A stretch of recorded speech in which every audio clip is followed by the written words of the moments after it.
Olá, pessoal. Boa noite a todos. Meu nome é Sandra Falcão.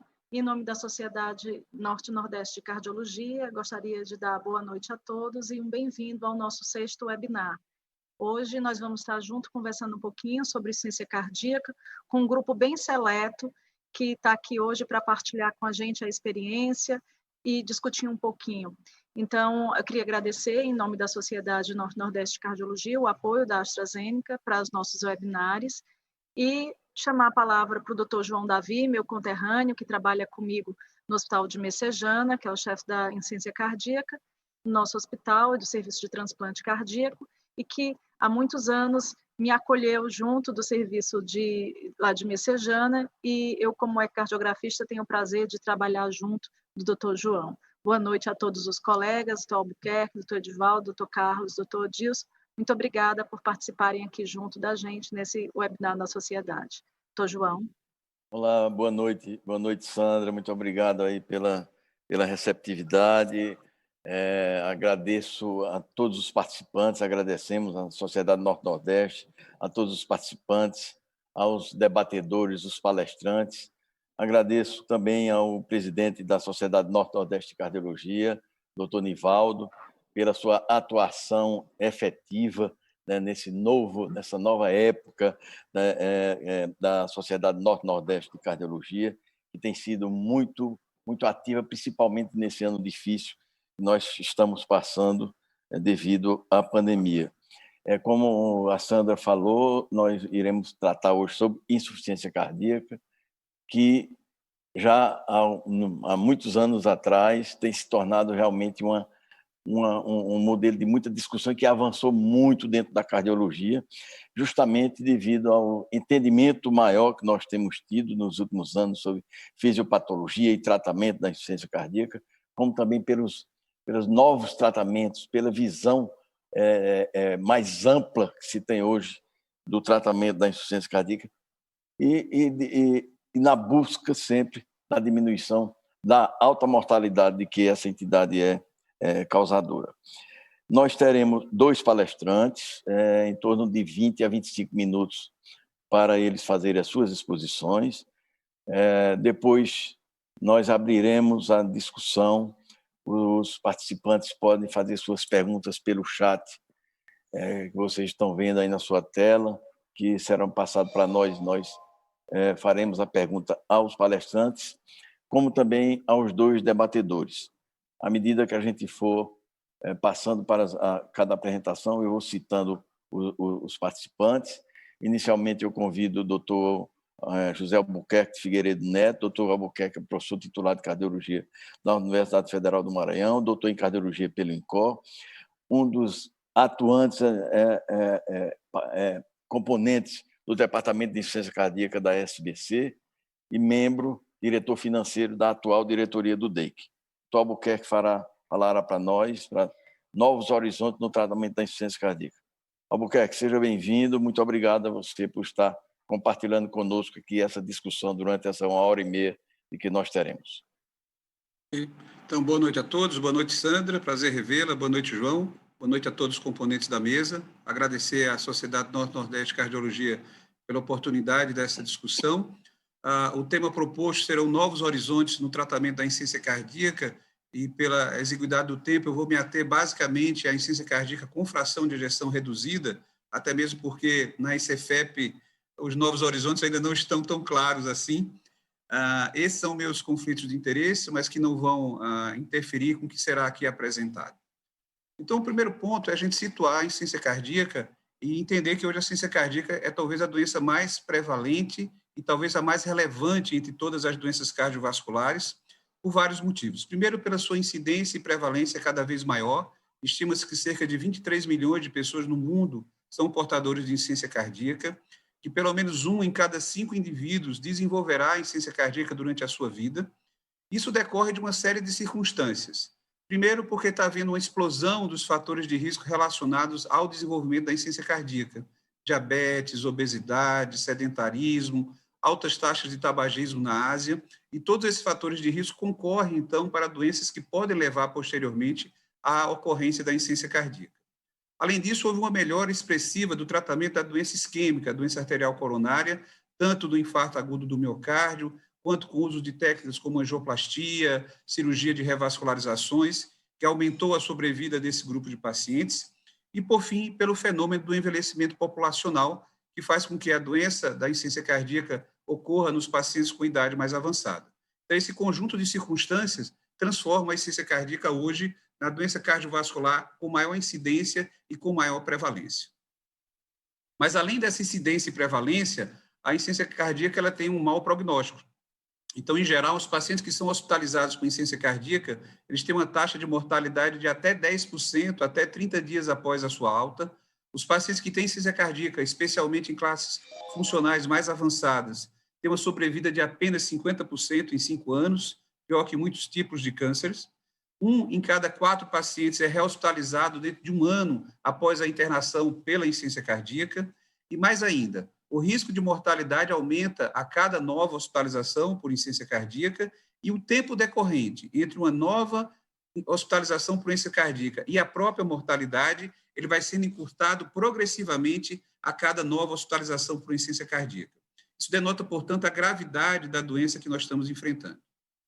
E um outro aspecto a ser lembrado é que a insuficiência cardíaca é uma doença progressiva.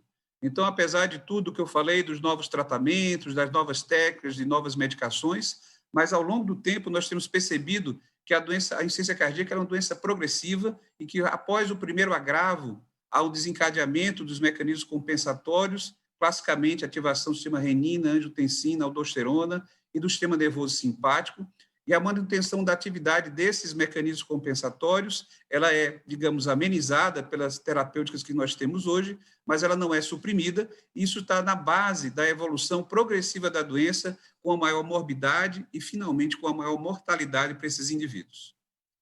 Então, o tratamento da insuficiência cardíaca ele deve se basear em 2 pilares. O primeiro seria o mais óbvio, que é o da prevenção, então, prevenir o desenvolvimento da insuficiência cardíaca em pacientes com alto risco, e aqui todas as medidas de prevenção daqueles fatores de risco classicamente associados para o desenvolvimento da insuficiência cardíaca, mas naqueles pacientes que já têm insuficiência cardíaca estabelecida, nós temos alguns pontos a serem perseguidos. O primeiro é óbvio, redução da mortalidade e das hospitalizações, melhora dos sintomas desses indivíduos, melhora da sua capacidade funcional e melhora da sua qualidade de vida.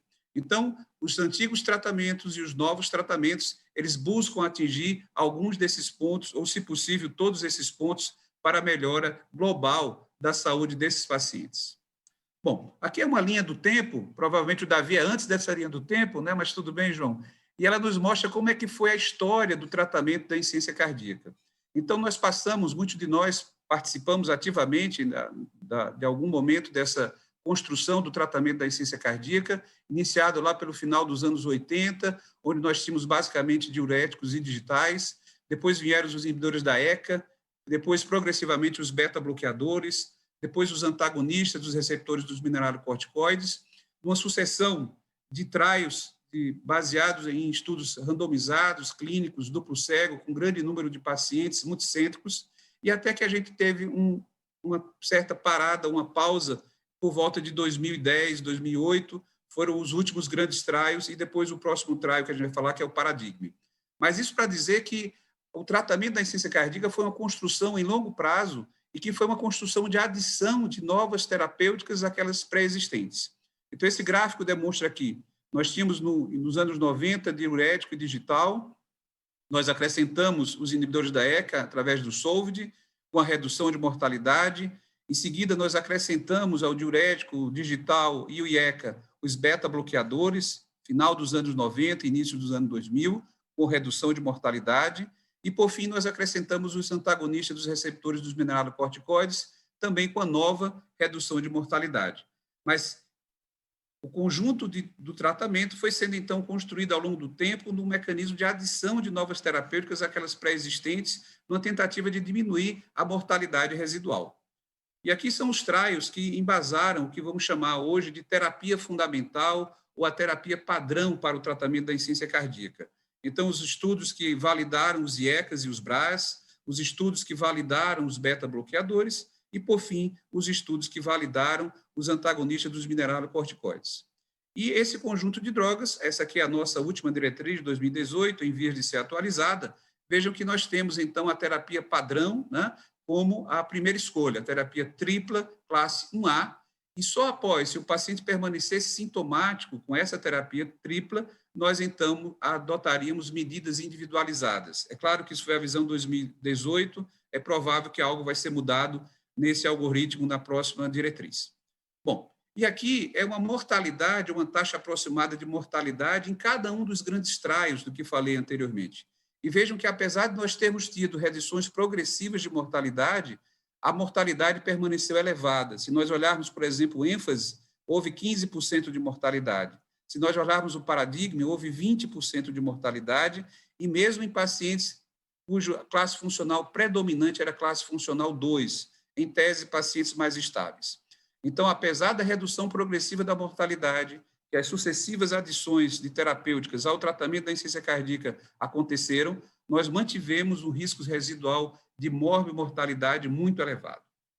Isso faz com que, então, nós precisamos pensar um pouquinho fora da caixinha, só da ativação do sistema sistema renina, angiotensina, aldosterona e sistema nervoso simpático, e que imaginemos novas vias fisiopatológicas ou novos alvos fisiopatológicos para o tratamento da insuficiência cardíaca. E, mais recentemente, duas dessas vias foram, então, abordadas. O sistema das endotelinas e o sistema dos peptídeos natriuréticos, que nós abordaremos em seguida. Então, essas duas novas vias fisiopatológicas foram alvo de trials mais recentes, após 2011, e aqui nós estamos falando do Paradigm, que utilizou o sacubitril/valsartana, mais recentemente do DAPA Heart Failure com o IGLT2, mais recentemente ainda com Victoria, utilizando o Seriguat. Bom, e o que é que a gente tem, então, de novo? Os inibidores dos receptores da nepriselina e da angiotensina, classicamente é o sacubitril/valsartana, eles vieram se somar ao que nós já conhecíamos do sistema fisiopatológico. Então, nós tínhamos classicamente a ativação do sistema nervoso simpático, a ativação do sistema renina, angiotensina e aldosterona, e só mais recentemente nós ficamos atentos a outra alça, que seria a alça dos peptídeos natriuréticos, e percebemos que as nepriselinas, ao degradarem esses peptídeos, poderiam ser um alvo terapêutico.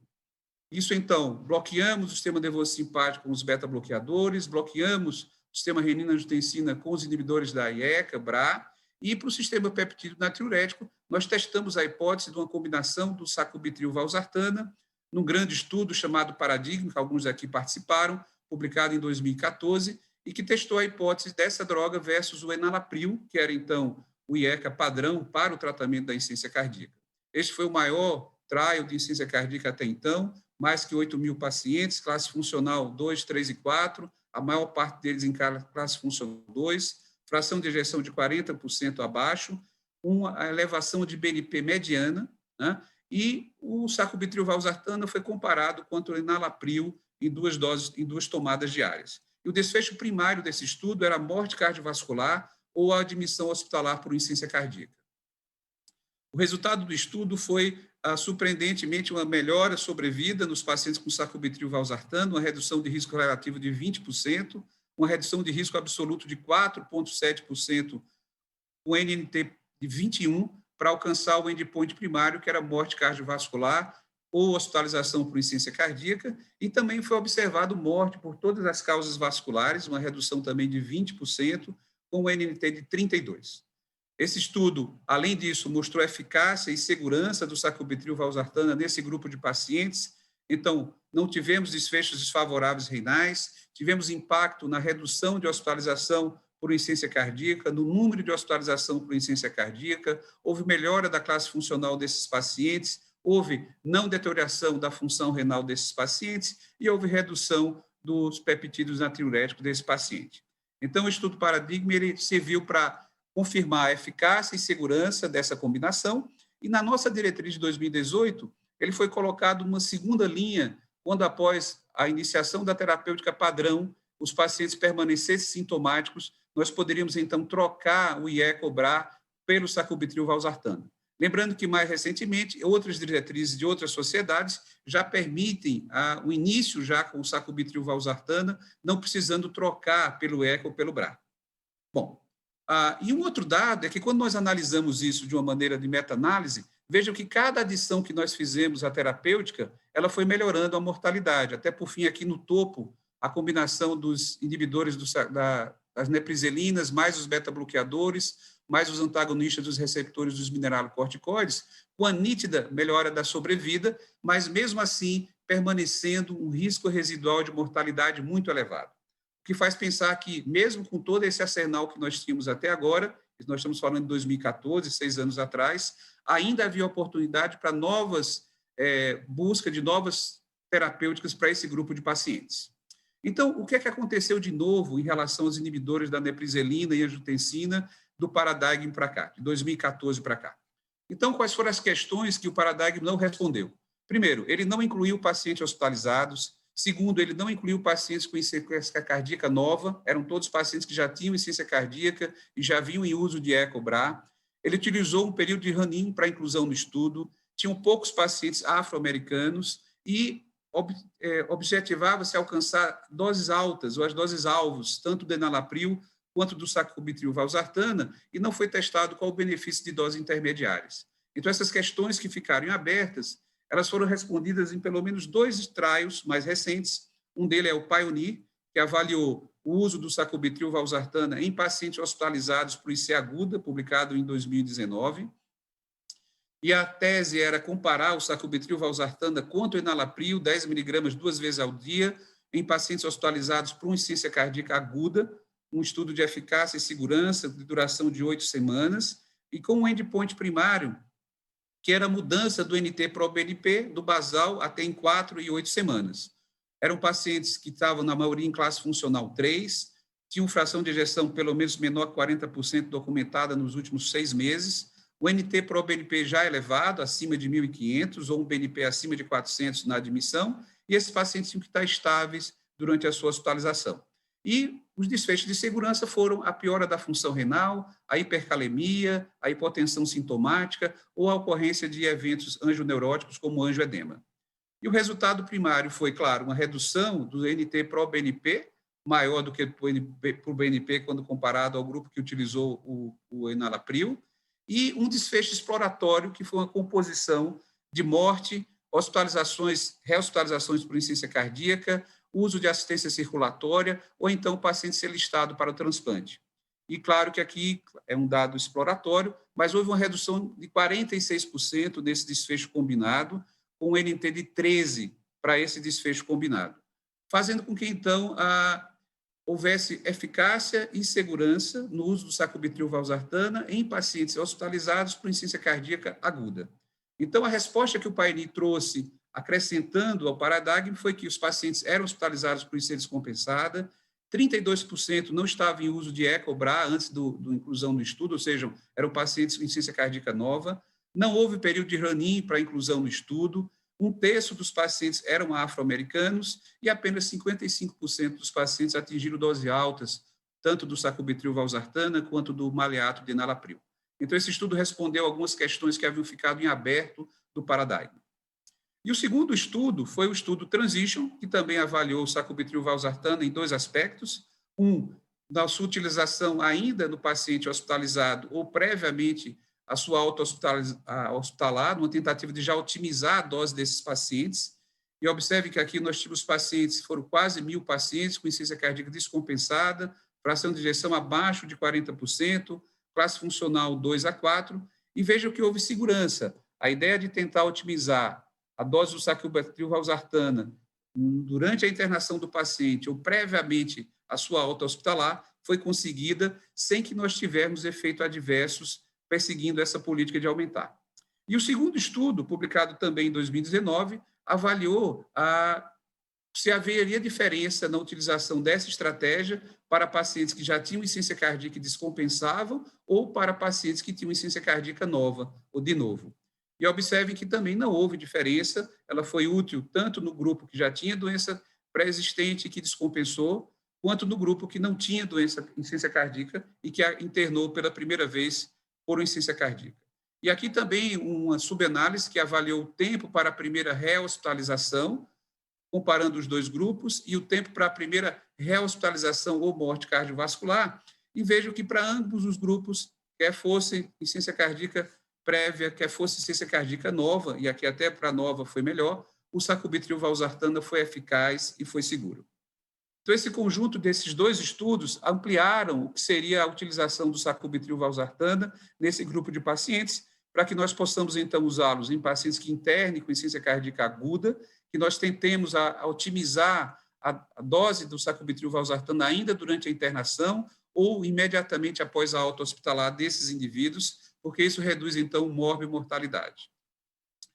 Esse resultado, então, fez com que a Sociedade Europeia de Cardiologia, em 2019, publicasse um statement, onde ela, então, recomenda que o uso do sacubitril/valsartana no lugar do IECA ou do BRA pode ser considerado em pacientes hospitalizados com uma nova insuficiência cardíaca ou em pacientes descompensados de insuficiência cardíaca prévia, para reduzir o risco de eventos adversos e simplificar o manejo, ou seja, eu não preciso titular IECA para depois trocar o IECA pela sacubitril/valsartana.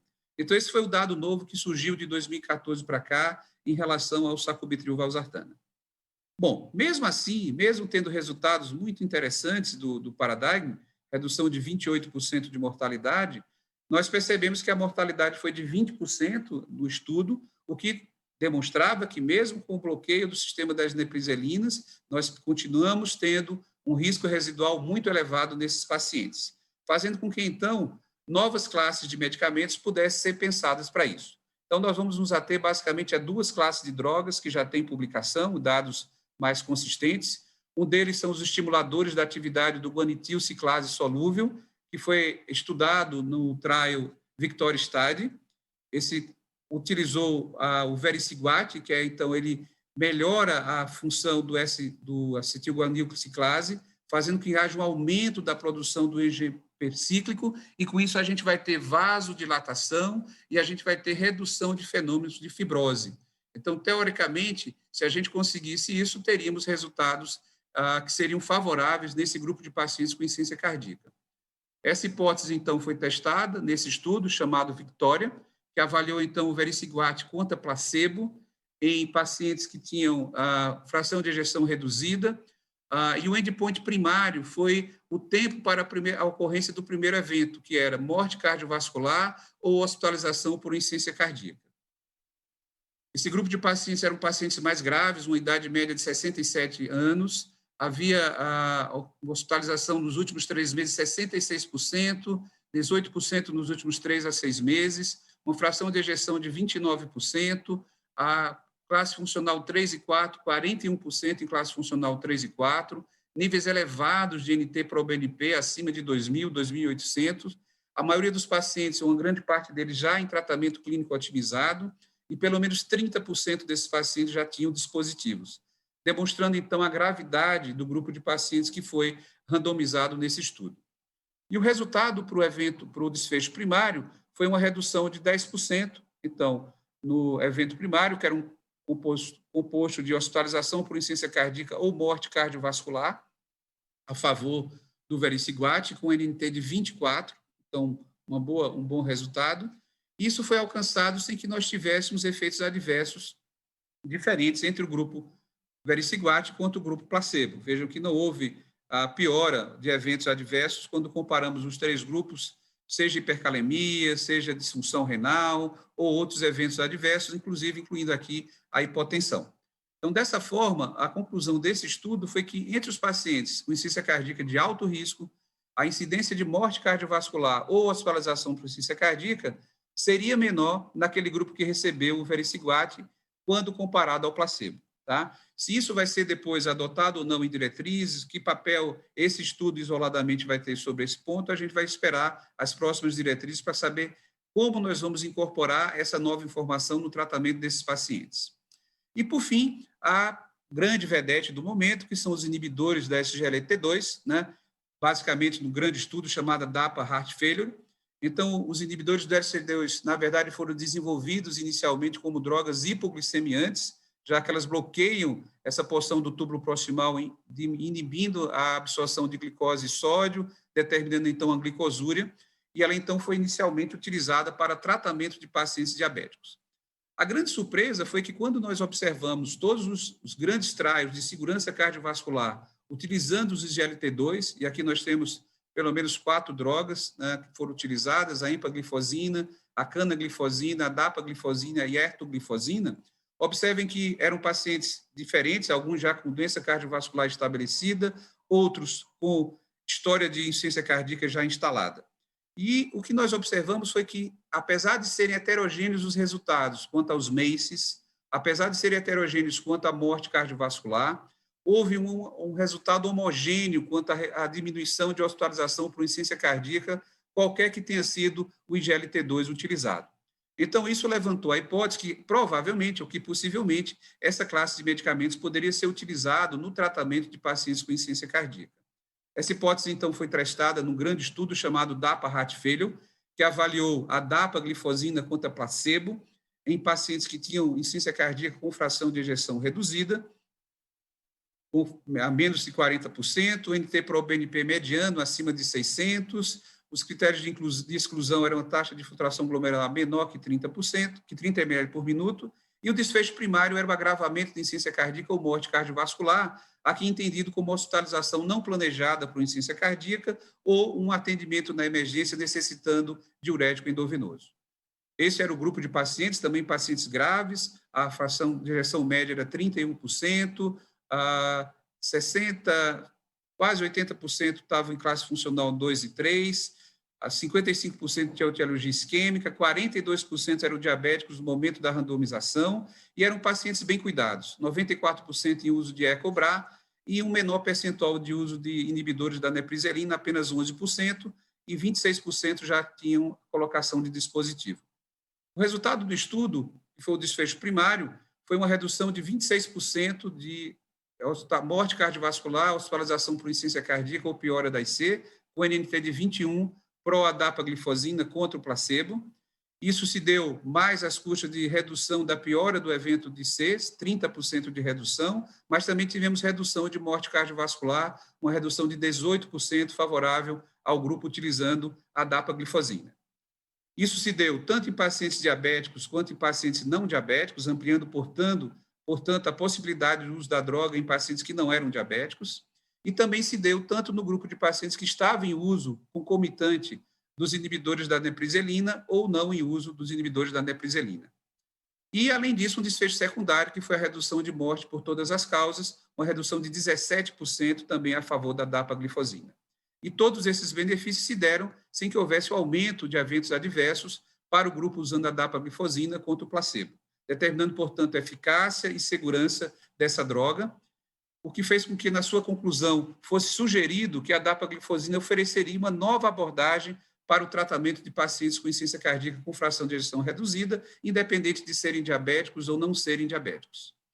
Esses resultados são tão expressivos que o professor Braunaldi, no editorial, sugeriu, portanto, que os IGLT2 pudessem ser incorporados ao tratamento da insuficiência cardíaca, tanto na sua prevenção em pacientes diabéticos, quanto no tratamento de pacientes diabéticos ou não diabéticos, que já apresentassem alterações estruturais do coração. E aqui, então, naquele modelo do tratamento fundacional que eu falei para vocês, nós acrescentaríamos agora uma quinta droga, que seria os IGLT2, nesse momento, unicamente para a dapaglifosina, a se considerar depois novas drogas que virão. Mais recentemente, agora em agosto desse ano, foi publicado um outro trabalho com uma outra droga, que é a empaglifosina, que foi um estudo em Pero, Reduced, e que comparou a empaglifosina contra o placebo no grupo de pacientes também com fração de ejeção reduzida. Esse aqui é um comparativo, eram pacientes mais graves que o DAPA Heart Failure, tanto no que diz respeito à fração de ejeção, a níveis de NT-proBNP e também em uso dos inibidores da nepriselina. E o resultado primário, que foi o tempo para a morte cardiovascular ou hospitalização por insuficiência cardíaca, também foi reduzido em 25% para a empaglifosina. Porém, nesse caso aqui, nós não tivemos redução de morte cardiovascular. A maior parte desse desfecho se deu pela redução de hospitalização por insuficiência cardíaca. E aqui, quando nós olhamos o primeiro e segundo endpoint secundário, que era a redução de hospitalizações, a primeira hospitalização ou as hospitalizações recorrentes por insuficiência cardíaca, nós tivemos uma redução de 30% da redução de insuficiência cardíaca. E a conclusão do estudo foi que, então, acrescentar a empaglifosina para pacientes com insuficiência cardíaca com fração de ejeção reduzida, independente de serem ou não diabéticos, determinariam a redução do risco de morte cardiovascular ou hospitalização por insuficiência cardíaca. Essas informações, no caso específico do DAPA Heart Failure, já haviam sido assimiladas pela Sociedade de Cardiologia, e aqui é um statement da Sociedade Europeia de Cardiologia, que já recomenda o uso do SGLT2 para prevenção de hospitalização por insuficiência cardíaca em pacientes diabéticos, no caso aqui para qualquer um deles.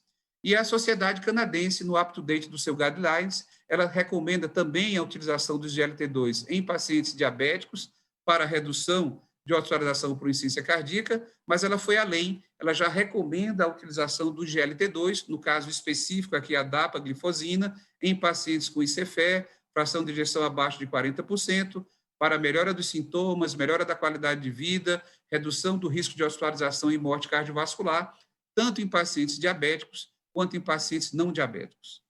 Bom, e aqui eu fiz uma comparação, esse é um estudo recentemente publicado no Circulation, sobre essas três novas, então, abordagens que nós temos mais recentes. O estudo Paradigm, o DAPA Heart Failure e o Vitória. Claro, são drogas diferentes, nós vamos discutir isso, então, no momento propício aqui da discussão. Mas veja que nós temos, então, três drogas atuando em mecanismos fisiopatológicos diferentes e todas com resultados interessantes. Elas foram capazes de reduzir o desfecho primário, que para todas foi redução de morte cardiovascular ou redução de hospitalização por insuficiência cardíaca. Ela foi capaz de reduzir morte cardiovascular, foi capaz de reduzir a primeira hospitalização por insuficiência cardíaca. Então, esse conjunto desses últimos três estudos vai permitir que nós tenhamos agora talvez uma maior maleabilidade e uma maior capacidade de tratar esses pacientes que mantinham um risco residual, mesmo utilizando o que nós chamávamos anteriormente da terapia fundacional ou a terapia padrão para o tratamento da ICFE. E esse é o meu último slide, isso aqui é uma visão do futuro. Então, o que nós temos hoje são um grande número de pacientes, a maioria de pacientes que em risco para o desenvolvimento da insuficiência cardíaca, e de que maneira nós vamos lidar com isso. Um outro percentual de pacientes que têm insuficiência cardíaca que não estão diagnosticados ainda. Depois nós vamos ter três modelos fisiopatológicos, ICFE, ICFEP e a intermediária, mid-range. E aqui os atuais alvos terapêuticos, que vão desde melhorar a contratilidade, modular a disfunção autonômica, neurohormonal, controle da fibrilação atrial, a ressincronização, controle da congestão, mais recentemente a disfunção mitocondrial, e aqui o futuro, né? Novos objetos de definição da insuficiência cardíaca, novos algoritmos para o diagnóstico, novos endpoints terapêuticos, novas drogas a serem utilizadas, novas maneiras de titulação dessas drogas em comum, step by step, ou iniciar diretamente com todas as drogas ao mesmo tempo. E, mais recentemente, que foi até objeto do nosso summit, o uso da inteligência artificial, seja utilizando os dados de prontuários eletrônicos, seja utilizando a Legge Machine, seja utilizando a rede neural ou o aprendizado profundo, técnicas hoje de informática e de inteligência artificial que, sem dúvida, nos ajudarão e guiarão no tratamento futuro dos pacientes com insuficiência cardíaca. Então, em conclusão, os pacientes com insuficiência cardíaca são de muito alto risco para eventos adversos, determinando altas taxas de mortalidade, morbidade e hospitalizações. Há um alto risco residual, apesar das opções terapêuticas disponíveis, importando na necessidade de novas terapêuticas que atuem em novas vias fisiopatológicas, e é imperativo a otimização do tratamento da insuficiência cardíaca, bem como o controle dos fatores de risco para prevenir sua piora. E quero concluir convidando a todos para o próximo congresso do DEIC, que se dará no próximo ano, em junho, em Campinas. Estão todos convidados para novos debates sobre insuficiência cardíaca. Muito obrigado. Muito obrigado, Albuquerque. Excelente, não só uma revisão, mas uma verdadeira atualização muito recente sobre o tratamento moderno, né, vamos dizer assim, da insuficiência cardíaca, você fazendo todas as abordagens que hoje todo o cardiologista que trata a insuficiência cardíaca tem que ter essa visão.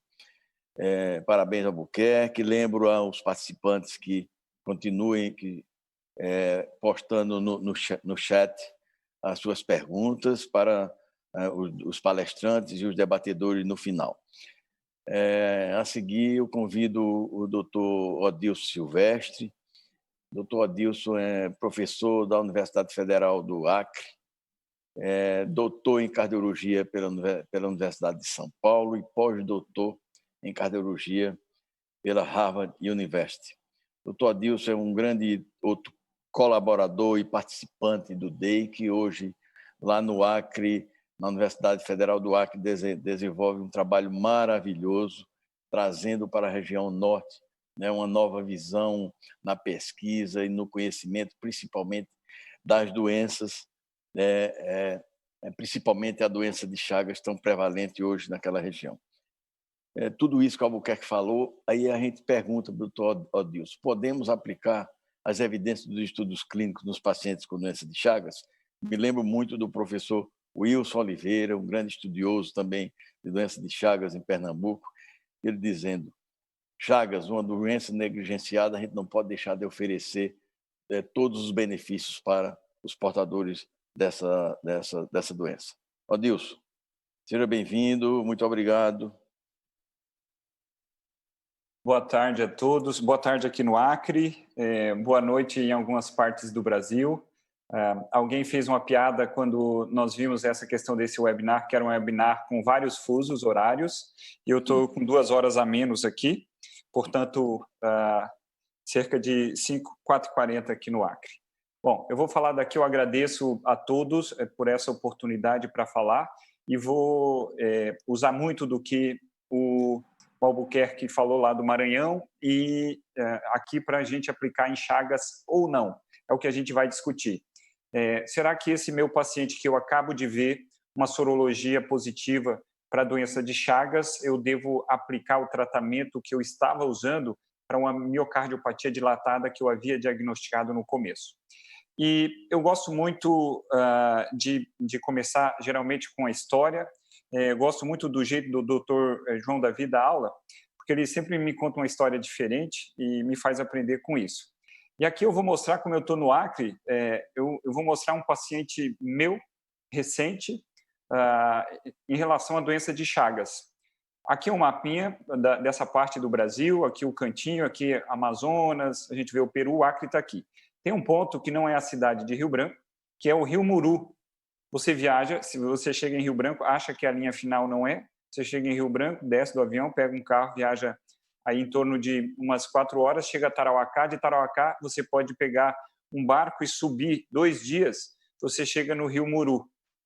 E aqui uma foto do Rio Muru e para mostrar um caso de insuficiência cardíaca que foi justamente uma pessoa do Rio Muru. Chegou aqui contando a história de ter seu Walter, 73 anos, nunca tinha ido no médico, chegou com um quadro de insuficiência cardíaca que era justamente um quadro de dispneia, cansaço, que era justamente uma insuficiência cardíaca aguda. Lá no Ceará, em Fortaleza, os pacientes falam para o doutor João assim, ou para a Sandra, falam assim, olha, eu estava caminhando na praia e agora já não consigo caminhar mais a mesma distância. Aqui não, eles falam, olha, doutor, eu já não consigo mais subir o barranco do rio, né? Então, o meu cálculo aqui de classe funcional, Albuquerque, é justamente pensando, eu tenho que imaginar esse barranco como ele é, né? Então, esse meu paciente falou, olha, antes eu subi o barranco do rio, carregando algum peso, agora não mais, eu subo com alguma dificuldade, sem carregar nenhum peso. Além disso, quando a gente vai perguntar para o paciente assim, e à noite o senhor tem alguma falta de ar? Quantos travesseiros o senhor usa? Aí, não, eu durmo em rede. Então, veja, as nossas perguntas aqui têm que mudar para a gente ter o mesmo diagnóstico de insuficiência cardíaca baseado naqueles critérios clínicos. Mas esse paciente aqui, vindo de tão longe, um paciente com insuficiência cardíaca bem marcada, informado desse jeito, cujo ecocardiograma, quando a gente partiu para a investigação, tinha, sim, uma cardiomiopatia dilatada, difusa, com um ventrículo aumentado de 72 de diâmetro diastólico, 61 de sistólico, uma fração de ejeção mostrando a disfunção sistólica importante, fração de ejeção de 33%. Na investigação etiológica, o que a gente viu foi justamente um teste reagente para uma imunofluorescência indireta reagente para a doença de Chagas. Então, aí, tendo uma cardiomiopatia chagásica num paciente de 73 anos. Como nós vamos tratar esse paciente aqui? E dizer para vocês assim que, ultimamente, nós temos esses dados em relação a casos de doença de Chagas, atualmente uma doença que é muito mais transmitida por via oral, mas nós temos a grande transmissão aí do passado, era por via vetorial, e que atualmente nós temos uma prevalência, uma doença com um período de incubação longo, de 15, 20 anos para se manifestar a cardiopatia. E nós temos em torno de 4 milhões de pessoas, mais ou menos, Brasil afora, com a doença de Chagas. Mas, ultimamente, essa doença mudou a sua etiologia, ela é mais... é uma etiologia, a etiologia é a mesma, mas, enfim, mas a forma de transmissão é mais por contaminação oral e veio mais para a Amazônia. Nós vemos aqui, nessa casuística, cerca de 2.500 casos, muitas mortes, e especialmente aqui na região norte do Brasil. E quando a gente vê esse gráfico, Chagas não é uma doença do passado, é uma doença atual. Nós vemos que a transmissão por via oral aumentou bastante nessa linha tracejada, os casos, e junto às mortes. Então, a doença que, nesse caso aqui, trazendo os casos agudos, tanto de casos quanto mortes, nós temos sim uma doença atual, ainda endêmica no Brasil, em torno de 4 milhões. Nós encheríamos a grande Fortaleza de pessoas com Chagas. A grande Fortaleza, fui olhar aqui, doutor João, mais ou menos 4 milhões de pessoas, então é mais ou menos essa população no Brasil todo com doença de Chagas. Então, em termos de saúde pública, vale a pena sim nós sabermos se, vem cá, como nós tratamos essa doença? Vale a pena usar os mesmos remédios que nós temos para a insuficiência cardíaca? É uma doença, além disso, a doença de Chagas, mostrando aqui esquematicamente que ela começa de uma forma aguda, a maioria dos pacientes tem manifestações que são manifestações inespecíficas, talvez uma febre, um racho cutâneo, 1% morre nessa primeira fase de 2 meses, depois esses pacientes podem ficar na fase indeterminada, ou eles podem passar para esse lado aqui, na figura, a parte da cardiopatia, que é justamente essa parte cinza, e esses pacientes, quando ele desenvolve cardiomiopatia chagásica, a sobrevida deles em torno de 10 anos é 60%. Então, 40% morre. Imaginem só, nessa população de 40 milhões, isso tem bastante importância, é uma carga de doença alta. Então, nós temos que discutir, sim, e aqui eu trago esse slide do nosso Summit de Insuficiência Cardíaca, que aconteceu no último fim de semana, um slide aqui do Dr. John McMurray, a grande figura da insuficiência cardíaca atual, um trialista que tem falado muito sobre os tratamentos de insuficiência cardíaca, onde ele coloca aqui essa figura de um artigo indiano que diz sobre os principais tratamentos, os bloqueadores dos mineralocorticoides, beta-bloqueador, diurético, inibidores do SGLT2, que o Albuquerque acabou de falar, os BRAS, os inibidores da neprilisina, e então todos esses os IECAs aqui também. Todos esses medicamentos para insuficiência cardíaca funcionam. Mas vem cá, isso vale para a insuficiência cardíaca desse grupo que é de uma causa específica? E aí nós temos alguns problemas que eu vou discutir agora, justamente que é a questão de casuística. Isso foi testado? Então vamos ver alguns estudos e mostrar para vocês por que Chagas é negligenciada. Ela é negligenciada pelos governos e é negligenciada pelos cientistas também, né? Então, se nós olharmos, ela é pouco representada nos estudos. Vamos começar a olhar essa figura aqui que eu montei, percentual dos participantes nessas pesquisas. Essa aqui do Sandrigo, ele fez no INCOR para ver dos pacientes que chegavam na emergência do INCOR, quantos por cento eram Chagas? Era 15%. Então, é mais ou menos esse o percentual de causa de insuficiência cardíaca no Brasil. 15% são chagásicos, 15% a 20%. Mas quantos por cento estão nos ensaios clínicos, os principais? E aqui eu vou citar 2. O Paradigm, que o Albuquerque falou, e o Shift da ivabradina. Vejam que menos de 10%. Aqui 7% dos pacientes incluídos eram chagásicos e aqui menos que 1% dos pacientes eram incluídos. Dizendo que eu tenho uma representatividade muito baixa de chagásicos nessas casuísticas, o que me traz problemas para tirar conclusões específicas para esse grupo. E aqui o Félix, um pesquisador brasileiro que estuda Chagas, lá do INCOR, o Félix fez aqui uma subanálise justamente do Paradigm, incluindo aqueles pacientes que são pacientes que tinham Chagas ou não Chagas. Vejam aqui, ó, quando o paciente não tinha Chagas, que é o resultado principal do estudo, e aqui a gente tem a linha, para cá é o benefício. Já sabemos que o Paradigm foi um estudo que o sacubitril valsartana reduziu morte, reduziu hospitalização. Então, está aqui essa redução, já sabemos. Quando vem para Chagas, o que nós temos é que o ponto de estimativa ele vem aqui, até melhor, talvez, do que para o público em geral, com outras insuficiências cardíacas de outras causas, como isquêmica, idiopática, valvar, enfim. Mas o chagásico está aqui, mas nós temos esse problema de casuística pequena, de forma que cruza e a gente não pode concluir nada, né? Parece que sim. O ponto de estimativa está aqui, talvez é até mais protetor, mas eu não posso dizer, porque o meu ponto da verdade de estimativa ele pode, inclusive, ser nulo. Ele pode acontecer em qualquer lugar no meu intervalo de confiança. Então, com dificuldade de concluir. Quando eu vou para esse estudo, onde o Dr. Edmar fez aqui uma subanálise do efeito da ivabradina, um ensaio clínico que incluiu também paciente chagásico, só que apenas 38. 20 foram para o grupo ivabradina e o comparativo aqui, que foi placebo, nós temos 18 pacientes. Quando ele joga numa curva de sobrevida, ele observa que, em termos de morte, a ivabradina reduz morte. Nós vemos a curva aqui está abaixo, né? Então, em termos de percentual de mortalidade, é menor. Mas quando nós vamos para o teste estatístico, nós não conseguimos significância, justamente pelo N. Mas todos esses estudos mostram que sim, nós olharmos para do lado de cá, mesma coisa em relação quando é morte e outro desfecho que é hospitalização, parece que a ivabradina funciona, mas o P nunca tem uma significância justamente por erro tipo 2. Nós não temos um número significante para fazer uma análise. Mas aí há uma esperança, e agora nós temos em relação a esse estudo com sacubitril valsartana, que são os estudos PARAS, né?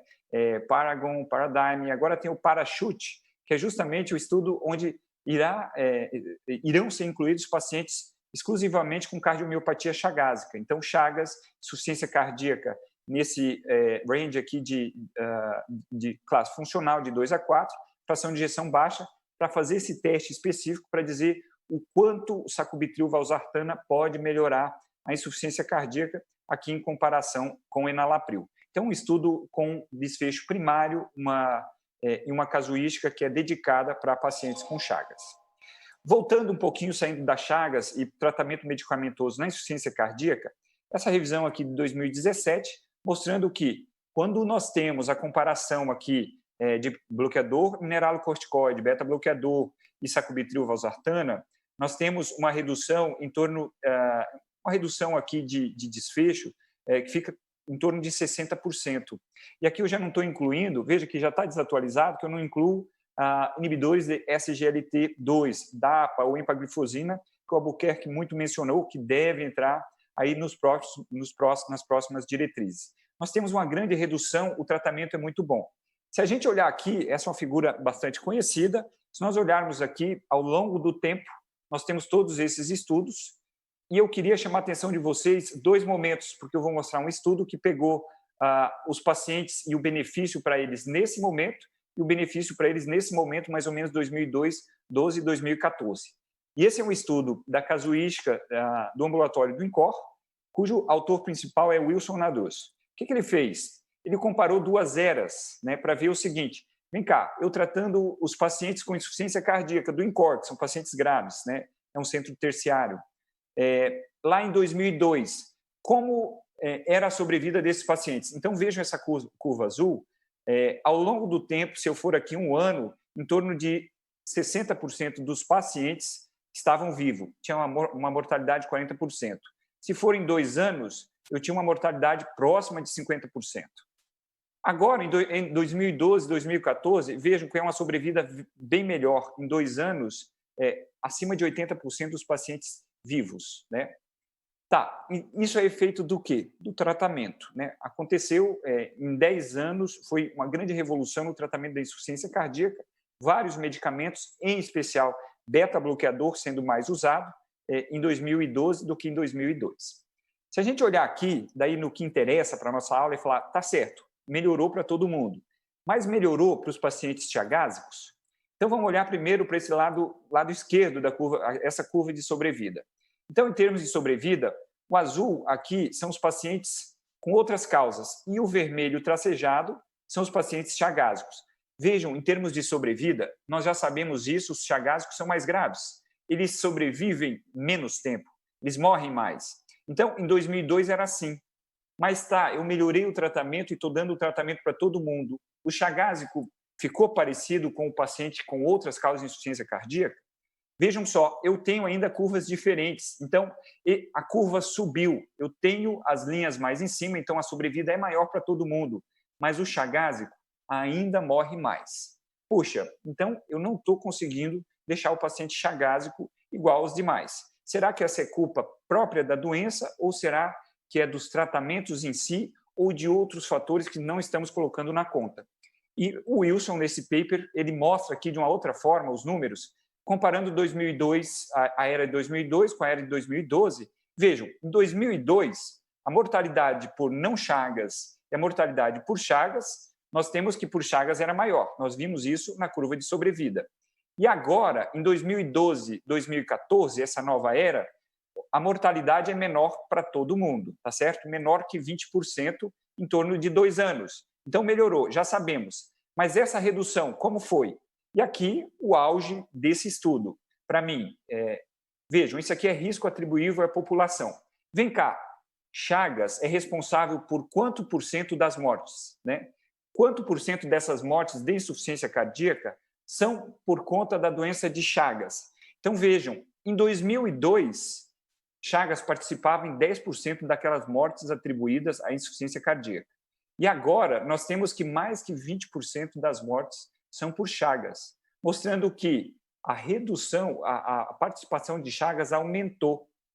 Né? Na verdade, não aumentou a mortalidade por Chagas, mas a redução da morte das outras causas é muito maior do que a redução de morte nas cardiomiopatias por Chagas. Então, teve benefício? Teve, mas não foi o mesmo benefício. Por que será que isso aconteceu? Bom, uma explicação, e aqui essa tabela é poluída, mas eu quero chamar a atenção de vocês para onde eu assinalei ali. Vejam, em termos de medicação, quem é chagásico e quem não é chagásico. Para quem está aí que trata paciente com Chagas, sabe que os chagásicos são mais hipotensos, tem mais doença do ventrículo direito, tem mais bradicardia, distúrbio de condução, nós temos dificuldade de dar remédio para esses pacientes. Dificuldade de dar vasodilatador, dificuldade de otimizar beta-bloqueador. E aqui, quando nós comparamos, olha, estou tratando chagásico, não chagásico, aqui o Nzinho na frente, versus chagásicos. O que nós observamos é que é igual para todos os remédios, mas para o beta-bloqueador, que é o grande remédio da insuficiência cardíaca crônica, vejam que, em termos de dose, aqui na mediana, a dose do carvedilol é 50 para não chagásico e 25 para chagásico. Então, eu tenho uma dose menor. Nós sabemos que doses menores de beta-bloqueador são associados a um prognóstico pior. Então, eu não consegui otimizar aquela dose de carvedilol, que é o medicamento beta-bloqueador mais usado para insuficiência cardíaca, não consigo otimizar. Então, vejam, esse é um aspecto que a gente pode trazer como a não otimização da medicação pelas questões próprias da fisiopatologia da miocardiopatia chagásica. Mas há outros fatores. Vamos lembrar que a miocardiopatia chagásica acontece em pessoas que são mais pobres, que são vulneráveis, desfavorecidas. Então, eu tenho determinantes socioeconômicos que também são marcadores de pior evolução na miocardiopatia chagásica. Então, talvez tenha esse fator que o tratamento seria melhorias sociais, mais do que o tratamento específico da miocardiopatia chagásica. Mas, por fim, o ponto é, a terapia melhorou, a miocardiopatia chagásica melhorou a sobrevida, mas não melhorou tanto quanto melhorou para outras insuficiências cardíacas. E esse artigo aqui do Edmar Bock e do Vitor, em especial, onde eles colocam o que tem de melhor dos estudos para miocardiopatia chagásica.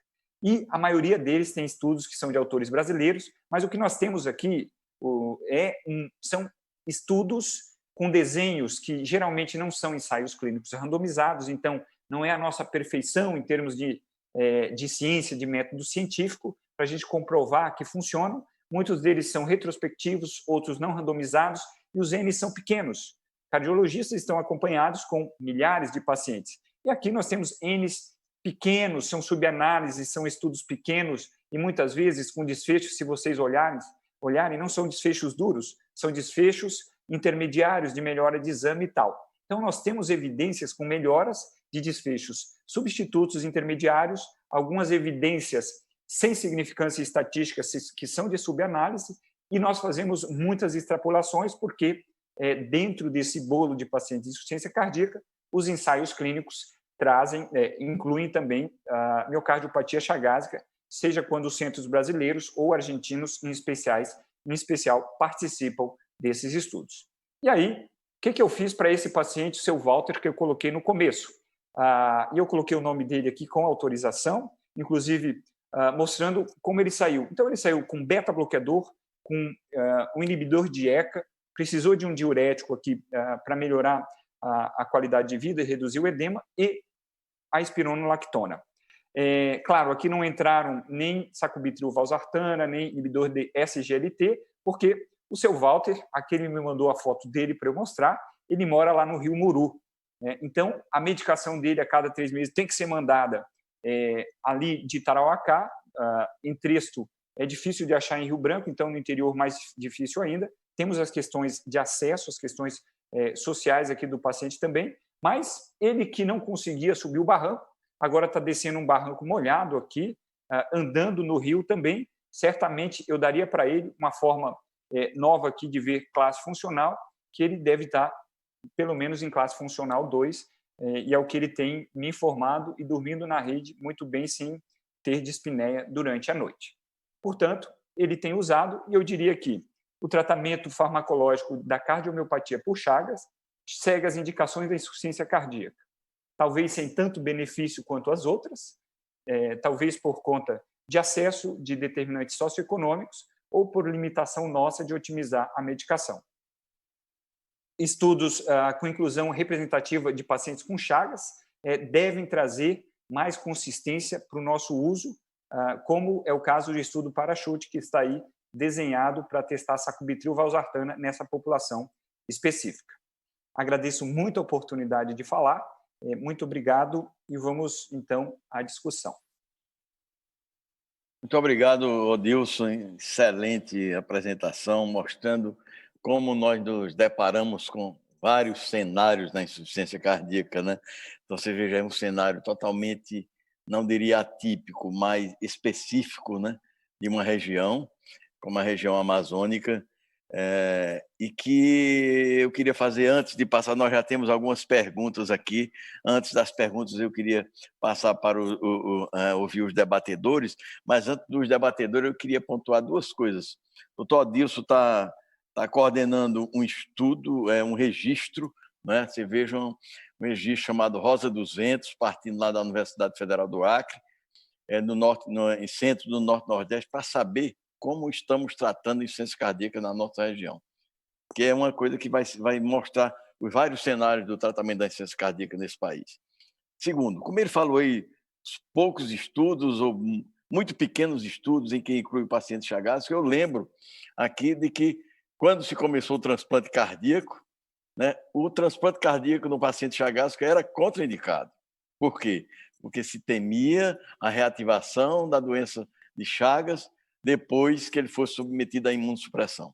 Hoje nós sabemos que os melhores resultados em transplante cardíaco são no paciente chagásico, são pacientes mais jovens, que têm menos comorbidades, que complicam menos, e que, com o aprendizado, o conhecimento sobre a imunossupressão, sobre o manuseio de doses das drogas imunossupressoras, tem alguns trabalhos clássicos publicados lá pelo grupo do INCOR. A gente hoje tem, em grandes centros, inclusive aqui no nosso, aqui em Fortaleza, é a terceira causa de mais transplante cardíaco, como tem em Pernambuco, como tem em Brasília, como tem em São Paulo, principalmente Brasília e Minas Gerais, onde eles, em alguns centros desses, chega a ter a segunda causa de transplante cardíaco. Então, saindo daqui, eu queria agora ouvir os debatedores, ouvir a opinião deles, para depois a gente passar as perguntas. Nós já temos aqui, deixa eu olhar aqui no chat, nós já temos algumas perguntas. Eu, primeiro, como os debatedores estão, eles podem já tecer alguns comentários. Eu convido, primeiramente, o doutor Edival. O doutor Edival é professor de cardiologia da Universidade Federal de Feira de Santana, outro grande participante ativo do grupo do Departamento de Insuficiência Cardíaca. Doutor Edival, você tem aí alguns minutos aí para tecer seus comentários e depois a gente abrir mais para as perguntas Depois, os debatedores podem também se associar a nós, aos palestrantes, a doutora Sandra, que deve estar entrando aí na nossa tela. Edivaldo. Bom, primeiro, dar boa noite a doutor João, a todos os colegas que estão compondo aqui essa atividade conosco, e agradecer à Sociedade Norte-Nordeste de Cardiologia pelo convite. Eu, ao invés de comentário, eu queria fazer uma observação e queria ouvir a opinião de vocês, tá certo? Não vou direcionar a ninguém essa questão, mas queria ouvir de Albuquerque, de Odilson, a respeito dos inibidores do SGLT2. Quando a gente compara o ensaio Imperil e a gente compara com o DAPA, a gente observa que, em termos de desfecho composto, eles são absolutamente iguais, né? Até o intervalo de confiança é absolutamente semelhante. E chama atenção, isso tem sido batido muito, a questão da diferença de mortalidade visto no DAPA, que não foi visto no Imperil. Apesar disso, quando a gente olha o estudo, a gente observa que não foi previsto no DAPA a análise de mortalidade e não entrou no cálculo amostral. É por isso, inclusive, que na nossa tabela de desfecho não existe um valor P. E está descrito lá que não foi testado a significância estatística por conta de um problema que nós conhecemos em estatística, que é o das múltiplas comparações. Ou seja, se fazemos dentro de um estudo uma série de hipóteses, a chance da gente encontrar significância meramente pelo acaso é muito alta. Então, considerando isso, ou seja, a gente não tem como afirmar a diferença de mortalidade no grupo no estudo do DAPA. Vocês não acham que abordar e enfocar esse aspecto, dando a isso uma elevação da droga, da dapaglifosina em relação à empaglifosina, utilizando esse argumento, não pode dar uma impressão falsa de um benefício que não está claramente comprovado e, de repente, até alçando esse tipo de medicação para aquele nível de drogas que habitualmente utilizadas, são os neuromoduladores, os bloqueadores neurohormonais, que todos eles, os inibidores de ECA, os bloqueadores, os beta-bloqueadores, os antagonistas mineralocorticoides e até o Paradigm mostraram redução de mortalidade. Vocês acham, portanto, que essa observação da redução de mortalidade deve ser criticada? E, segundo, baseado nisso, vocês acham que deve ser colocada essa droga no mesmo patamar das outras? Edivaldo, aproveitando aí para poder ficar talvez uma resposta mais ampla, eu queria adicionar ao teu questionamento aí uma pergunta do nosso presidente da Norte-Nordeste, o doutor Nivaldo Filgueira. Boa noite, Nivaldo. Ele diz aqui: boa noite, parabéns aos colegas pelas apresentações. A minha pergunta seria em relação ao perfil dos pacientes do estudo DAPA-HF e Imperil Reduced, que predominantemente estavam em classe funcional 2. Será que podemos aplicar esta informação em pacientes classe funcional 3 ou 4? Eu acho que você pode responder aí o Edivaldo e adicionar aí a pergunta do Nivaldo. Vocês aí estão com a bola. Primeiro, Adilson? Você primeiro. Perfeito. Bom, então, Edivaldo, excelente pergunta, e eu vou responder também de uma maneira muito ampla. Então, veja bem, na verdade, vamos começar pelo papel do IGLT2. O efeito de redução de desfechos cardiovasculares, primeiro que foi uma surpresa nos estudos de segurança em diabéticos. Então, foi algo inesperado, e depois desses resultados é que a gente foi, então, buscar, será que essa classe de drogas traria realmente efeito em pacientes com insuficiência cardíaca? Então, esse é o primeiro ponto. Nós não sabemos ainda que, de maneira exata, ou por quais mecanismos exatos, os IGLT2 determinaram tanto a redução de desfechos cardiovasculares, quanto a redução de hospitalização por insuficiência cardíaca. Existem várias hipóteses: mudança de substrato metabólico, desmodulação do sistema nervoso simpático, sistema renina-angiotensina-aldosterona, ativação direta da mitocôndria.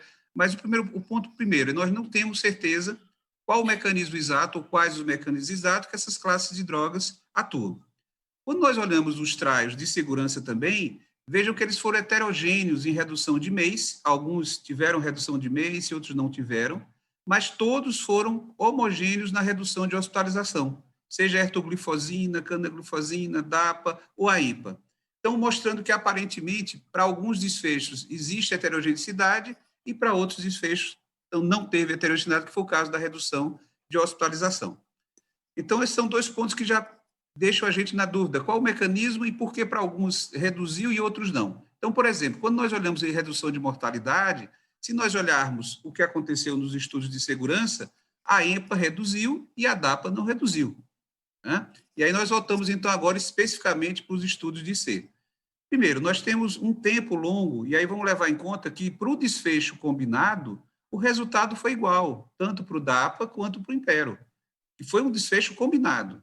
Quando nós separamos os componentes do desfecho, e tanto no DAPA quanto no Impero, eles não foram testados na sua significância para isso, houve essa diferença. Lembrando que foi uma diferença muito marginal, é 98 que deu a DAPA contra acho que é 1,02 que deu a EMPA, o que sugere que provavelmente a gente tem um efeito de classe para os GLT2. Então, essa é a primeira questão. Em relação à questão da DAPA já ter sido colocada em algumas diretrizes, nós temos, mais ou menos, vou fazer um paralelo que aconteceu com o sacubitril/valsartana. Quando veio o primeiro resultado do sacubitril/valsartana, que foi o Paradigm, ficaram aquelas questões em aberto que eu coloquei na minha apresentação.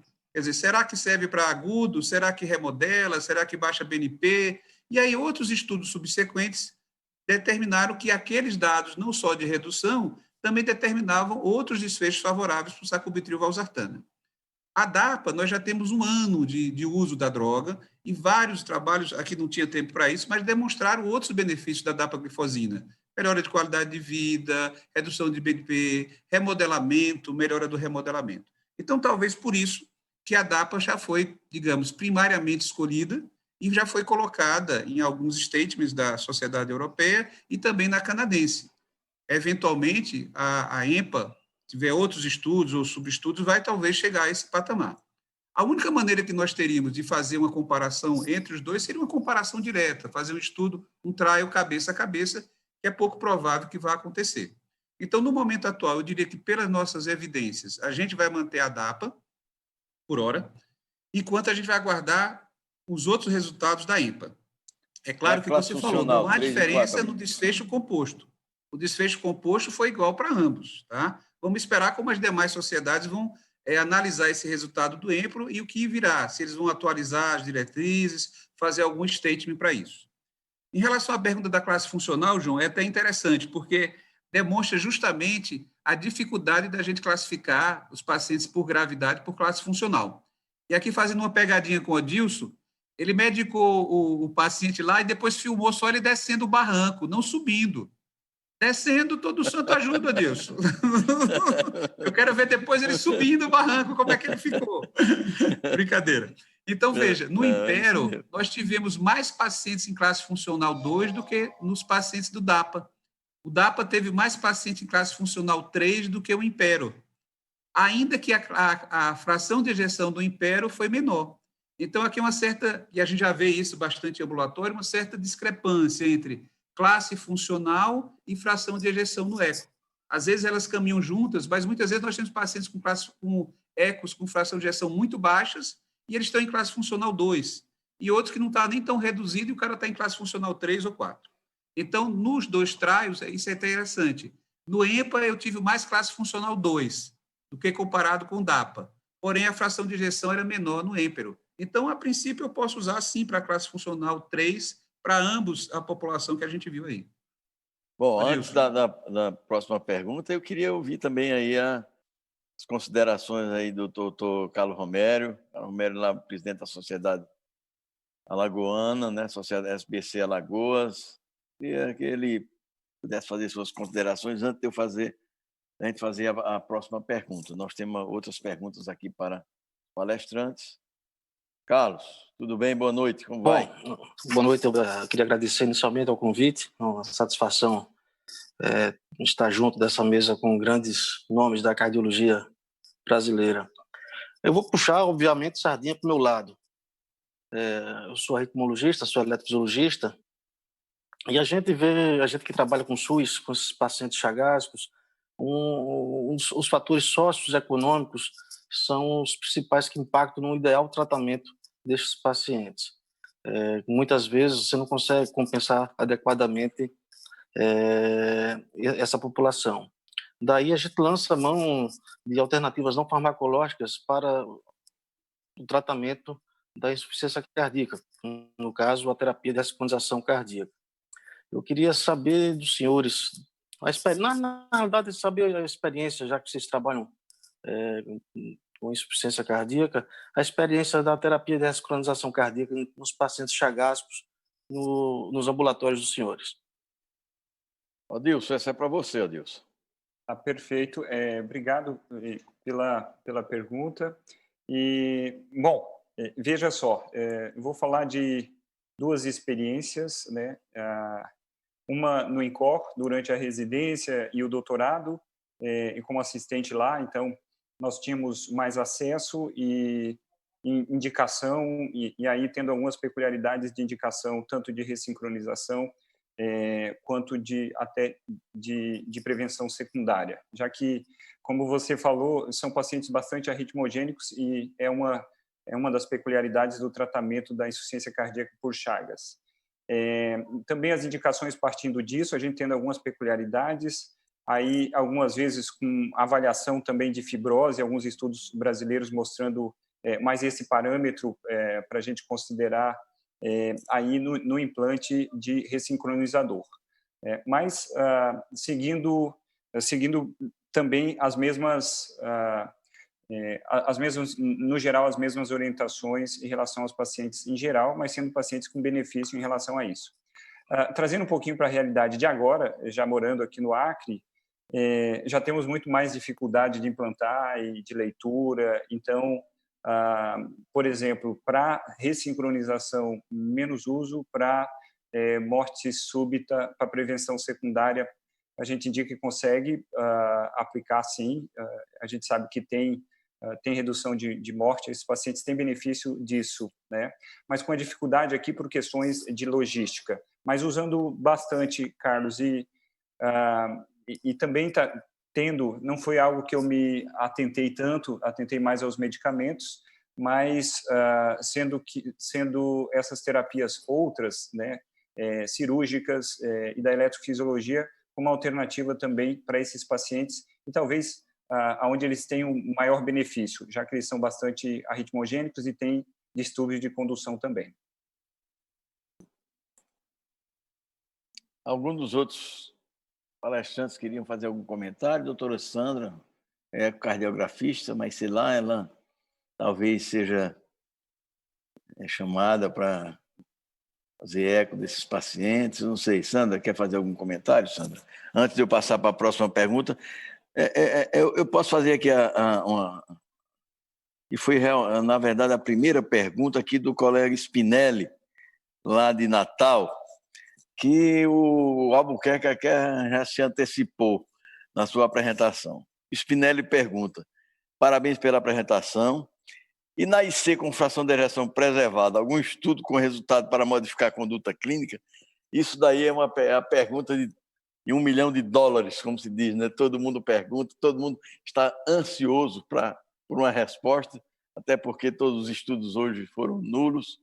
E, Albuquerque, fale aí alguma coisa, você que já se antecipou então, João, na sua apresentação. Eu acho que a fração de ejeção preservada ela precisa ser revisitada em alguns aspectos. A gente tem A gente chama de balaio de gato, né? Isso, exatamente. Na Paraíba chama balaio de gato mesmo. Primeira coisa, os estudos têm pontos de corte de fração de ejeção diferentes. Então, alguns 45, outros 50, né? E a gente criou uma outra forma de classificar, que é o mid-range. Então, onde fica o 45? Ele é reduzido, ele é preservado, ele é mid-range. Então, acho que aumentou o balaio, né? Exatamente. Então, talvez alguns estudos, talvez até de maneira intencional, né, eles aumentaram o sarrafo da fração de ejeção, ou, no caso, reduziram o sarrafo da fração de ejeção, para ver se conseguia ter algum resultado. Mas, de maneira objetiva, nesse momento, não. O Paragon não mostrou benefício de mortalidade, o Paralax também não. Então, a gente ainda está nesse momento de definição. Claro que alguns subestudos, avaliações pós-hoc, parece que nas mulheres com fração de ejeção não maior seriam interessantes, mas do ponto de vista prático, não. Nesse momento, a gente não tem como extrapolar os dados de nenhum estudo de fração de ejeção preservada, né, para a prática clínica. Talvez o TopCat com a espironolactona para redução de hospitalização seria o que mais tem, digamos assim, consistência em um grande estudo. Tirando isso, eu não vejo, nesse momento, outra droga para eles, não.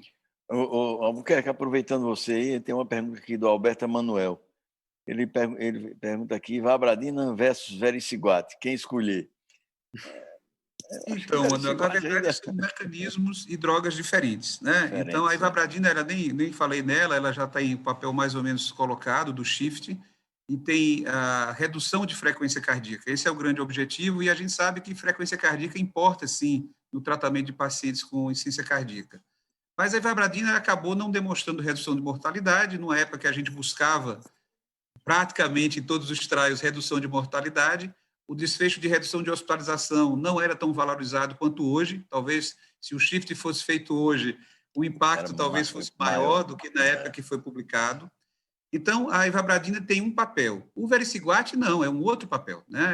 É uma outra alça fisiopatológica, que é justamente atuar no endotélio, induzindo vasodilatação, diminuindo fibrose. O vericiguat, a gente teve pacientes bem mais graves, né? E talvez venha a ter um papel também, a gente precisa definir qual papel vai ser o do vericiguat, para quais pacientes a gente vai usar, mas eu diria que não são drogas comparáveis, são drogas diferentes em cenários diferentes de uso. Bom, vamos seguir aqui, tem uma outra pergunta, vamos prestigiar os participantes, nossos colegas do Norte-Nordeste. O mesmo Alberto, ele pergunta, por que bisoprolol 2 vezes ao dia? Foi a minha receita ali. Na verdade, o bisoprolol é uma vez ao dia, até pela farmacodinâmica da droga, né? Tem uma meia-vida maior.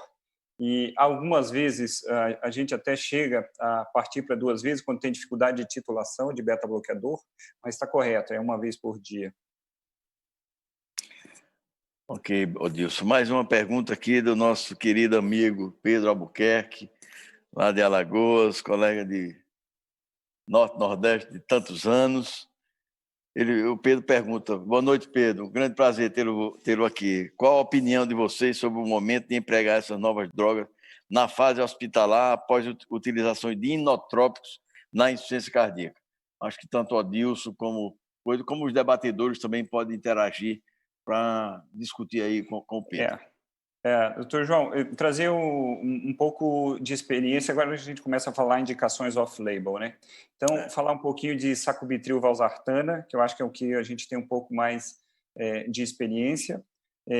O Albuquerque colocou aí o que é a indicação da bula, né? E a indicação que a gente sabe que tem benefícios, e tem estudos aí de paciente descompensado, que também foi comentado, então já mostrando benefício nessas situações. Naquela fase que a gente está com inotrópico e quer vasodilatar o paciente com algum vasodilatador, seja IECA, BRA, hidralazina ou nitrato, né, fazer vasodilatação para permitir que a gente faça um desmame mais seguro do inotrópico. Pode existir relatos de casos, eu desconheço, mas assim, vi experiências e tive experiências pessoais aplicando nessa situação, né? Então, já usei sacubitril valsartana na retirada de dobutamina, tá? No desmame de inotrópico, com bons resultados. Era um paciente que a pressão permitia, já que há uma dificuldade maior aí quando eles são mais hipotensos, mais limítrofes, mas nesse caso eu tinha uma pressão sistólica que permitia. Então, eu fiz esse uso com êxito, mas um uso ainda não descrito, mas de alguma forma já relatado por quem trata insuficiência cardíaca. Alguém queria um comentário? Edival, o próprio Albuquerque, porque tem outra pergunta aqui para o Odilson, do Gustavo Feitosa. Eu queria adicionar aí ao Odilson, de que lá Odilson, lá no no Hospital de Messejana, a gente já está com uma experiência bastante interessante, né? Tanto na retirada de inotrópicos, viu, Pedro? Quando retira inotrópicos, quanto na introdução precoce, né? Do sacubitril/valsartana no vasodilatador, no caso aí o sacubitril/valsartana, no paciente tanto com insuficiência cardíaca crônica que descompensou, como insuficiência cardíaca nova, né? Então a gente tem essa chance de fazer isso lá, embora em muitos pacientes a gente tenha a dificuldade de que ele faça o segmento pós-alta hospitalar, mas a gente tem feito o possível para isso. Esperamos que esteja disponível no sistema SUS, não vai ser fácil, mas essas experiências dos centros têm sido bastante promissoras, né? Então, não é somente você, não é somente, são coisas em situações off-label, mas a gente tenta, porque a insuficiência cardíaca é uma doença tão grave, a gente vê um prognóstico tão sombrio que a gente fica querendo fazer o melhor. Mas, Odilson, tem uma pergunta aqui do Gustavo Feitosa. Obrigado pelas belíssimas apresentações. Pergunta ao doutor Odilson se até o momento há alguma intervenção em insuficiência cardíaca que pareça funcionar inadequadamente apenas na etiologia chagásica.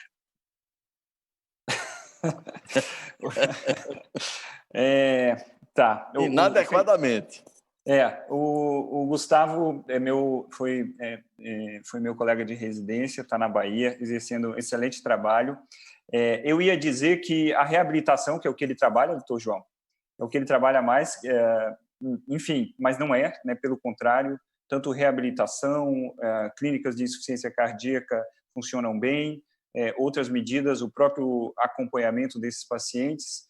E em relação à terapêutica, até aqui, eu traria apenas à tona o fato de nós termos limitações nos casos onde esses pacientes podem ser mais hipotensos e aí nessas condições a gente não conseguir essa ala dos vasodilatadores. Eu não me recordo de nada. Se alguém aqui que está souber de algo, de uma terapêutica que piore os pacientes com chagas, dentro daquilo que a gente usa para insuficiência cardíaca, eu não me recordo. Eu também não. Complementa, Albuquerque. Eu queria também ouvir aí os debatedores, né, o Edival e o Carlos, eles querem fazer alguma intervenção aí nessas perguntas e para a gente tornar essa discussão assim mais, já que nós estamos aqui nesse grupo. Eu queria fazer uma pergunta desculpa. Pode seguir. Vai, Carlos ou Edival? Pode ir qualquer um. Bom, eu vou perguntar. Eu queria fazer uma pergunta, uma provocação ao doutor Albuquerque. A dapaglifosina, eu começo ela, já começo ela no pacote inicial do tratamento farmacológico da insuficiência cardíaca, eu faço step by step, à medida que a gente vai vendo se o paciente vai respondendo ou não às medicações até então usuais. Boa pergunta, Carlos. E também não é uma resposta para essa. Eu até perguntei isso para o Mike Murray sobre isso. Veja, o que nós temos de dados hoje são pacientes que já vinham em uso de outras medicações, né? Tanto o DAPA quanto o Imperium, pacientes que tinham altas doses de utilização de beta-bloqueador, IECA, os inibidores da nepriselina um pouco menos, né? Mas também já estava usando antagonista dos receptores do mineralocorticoides. E aquela última slide que eu apresentei, que mostra os resultados do sacubitril/valsartana, o DAPA e o vericiguat. Não dá para a gente responder nesse momento. O que eu tentei mostrar, fiz uma linha na aula de desenho, que a gente fez, até hoje nós funcionamos o tratamento, ou imaginamos o tratamento da insuficiência cardíaca, que foi step by step. Nós não tínhamos nada, descobrimos uma primeira droga. Aí tínhamos a primeira droga, descobrimos a segunda, somamos. Aí descobrimos uma terceira, somamos. Aí descobrimos uma combinada, que é o sacubitril/valsartana, somamos. E aí, inesperadamente, surge uma droga que não era previsto para isso, que alcança um grande resultado inesperado, mas num conjunto de pacientes utilizando toda a terapêutica prévia. Então, se a gente for pensar da mesma forma, analogicamente, eu teria que primeiro otimizar tudo para depois iniciar. Contra isso, a gente tem dois dados. Quando a gente olha os resultados dos trials de segurança em diabéticos, a curva de benefício ela abriu muito rápido. Por exemplo, quando o Dicler, que usou a dapaglifosina, ele reduziu a hospitalização por insuficiência cardíaca em 28 dias, menos que um mês. Ou seja, o benefício foi muito grande. E naqueles indivíduos lá do Dicler, a maioria não estava tratando para insuficiência cardíaca. É claro que isso é uma inferência, uma observação, precisaria ser testado. Por outro lado, a gente tem um perfil de segurança muito bom, porque, veja, a DAPA, o Impero, foram usados em pacientes que já estavam usando toda a terapêutica, não determinaram eventos adversos, não pioraram função renal, não causaram hipotensão, não causaram hipercalemia, não necessitam titulação, é uma dose só, um comprimido só ao dia, né? Então, há alguns dados que talvez favoreçam que, no futuro, a gente vai começar também já com a DAPA, ou com algum IGLT2. Nesse momento, vai ser empírico, vai ser uma construção de dados, eventualmente a gente vai ter algum traio para IC aguda, algum traio que o paciente não pode usar IEC e BRA, e eu começo com a DAPA já, mas nesse momento a gente não tem essa resposta. O que tem acontecido frequentemente, né, no ambulatório, já tem usado GLT2, mas, em geral, os pacientes já vêm em uso de drogas anteriores, né, não são pacientes virgens de tratamento. Edival, quer falar alguma coisa, Edival? Eu quero aproveitar a experiência de Odilson aí, a aula. Odilson, a gente aqui na Bahia, a gente tem muito chagásico também, acho que no Nordeste inteiro a gente deve ter uma audiência aí, sobretudo dos cardiologistas do Nordeste, e talvez tenha uma peculiaridade do tratamento do chagásico em relação à escolha das medicações iniciais, né? Habitualmente a gente escolhe eco, a gente escolhe beta-bloqueador, a gente inicia os dois, e como você chamou a atenção, o chagásico é marcado por alterações aí de ritmo, né? Com maior risco de bradiarritmias, então a gente tem um pouco mais de receio do beta-bloqueador. E você que atende muita gente, pelo que eu estou vendo aí, pessoas que não vão ter condição de comprar o Entresto, né? Então, na nossa prática, a gente ainda tem utilizado nos pacientes com IC a digoxina, né? Então, quero aproveitar aí a sua realidade e saber o seguinte, como é que você tem abordado os pacientes chagásicos, primeiro na escolha da droga de início, se você inicia com ECA ou segue as mesmas orientações, e como é que você tem utilizado digoxina aí nesse cenário? Se tem utilizado.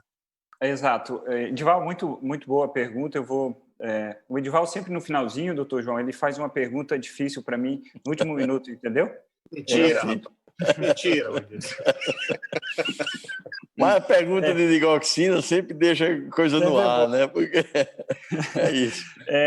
Bom. Edival, obrigado. Excelente pergunta. E nós temos dados da insuficiência cardíaca em geral em relação ao início, né?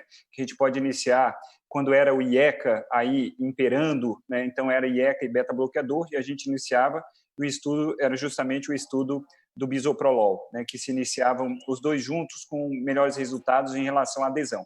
Agora, depende muito, falando da prática, Edival, assim, aí vai depender muito do que a gente tem de pressão desse paciente, da pressão dele e da frequência cardíaca que ele se apresenta, né?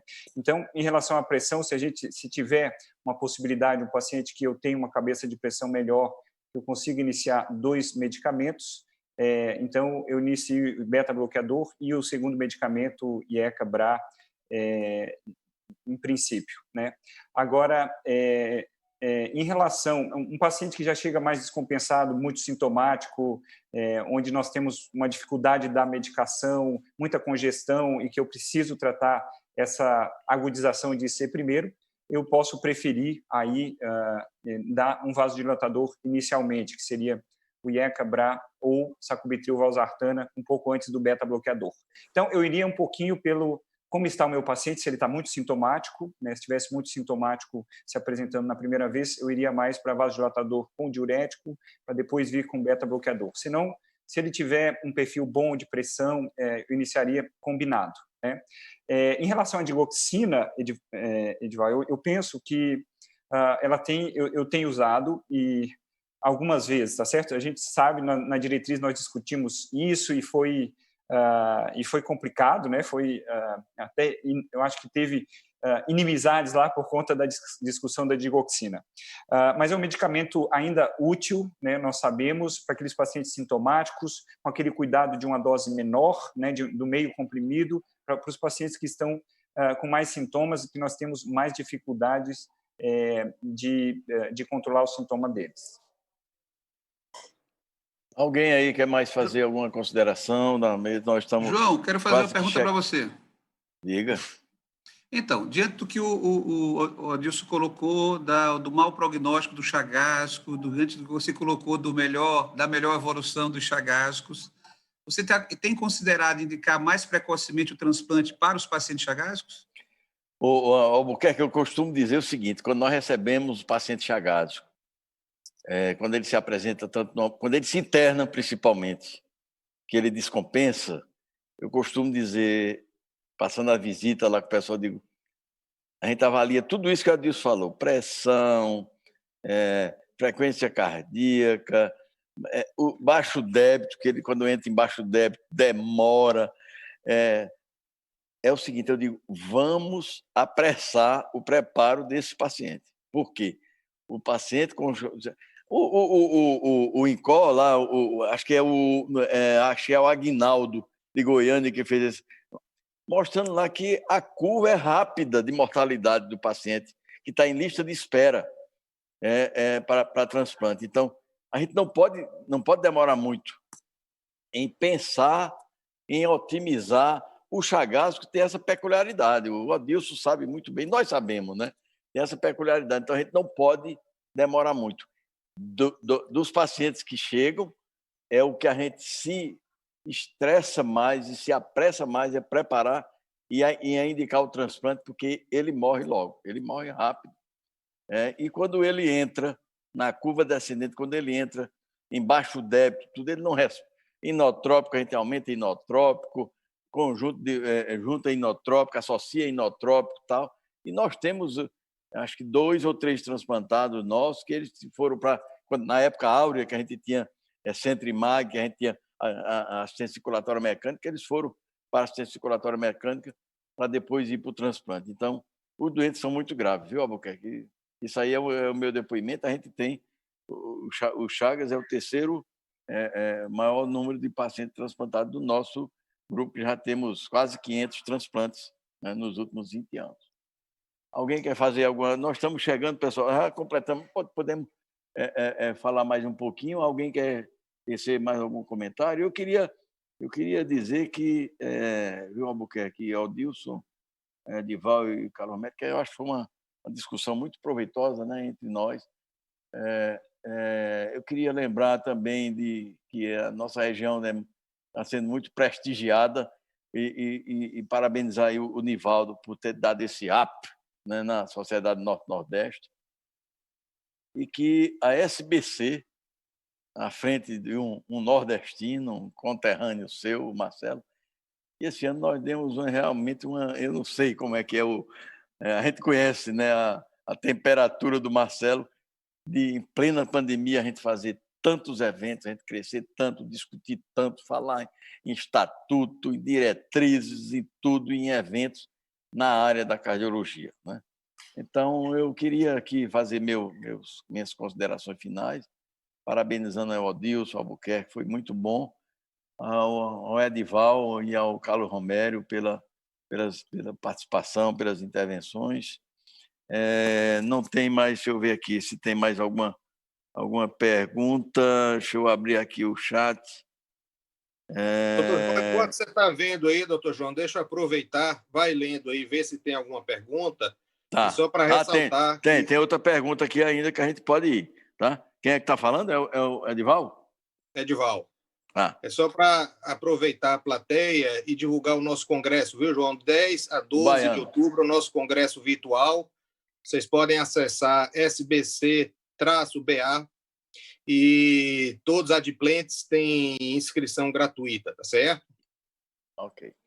Bom, tem uma outra pergunta aqui do Marcos de Paula. Parabéns pelas excelentes atualizações. Os custos impraticáveis do sacubitril valsartane das glifosinas para grande parte dos pacientes soma-se a questionamentos coerentes dos desenhos dos estudos. Subdose do enalapril, resultado pragmático, porém não conceitual, dos inibidores de SGLT2, fazem um cardiologista prudente e atento à medicina baseada em evidências, está também correto em não prescrevê-las no atual momento para a maioria dos seus pacientes, exceção glifosina para diabético com ICC. Ele não interrogou aqui, mas eu queria colocar aí para vocês fazerem algum comentário sobre isso, o Albuquerque e o Adilson. Eu entendo, viu, Marcos? O Dilson quer falar? A gente sabe, mas... Adilson. Pode falar, doutor João. 2 minutos, Adilson. 2 minutos para você, 2 minutos para o Albuquerque. Depois quem vai falar é a Sandra, né? A nossa eu vou quem falar, nos recebeu. Eu concordo que existem alguns questionamentos ainda, e acho que nós temos certa escassez de recurso, e os pacientes não são pacientes com acesso a isso.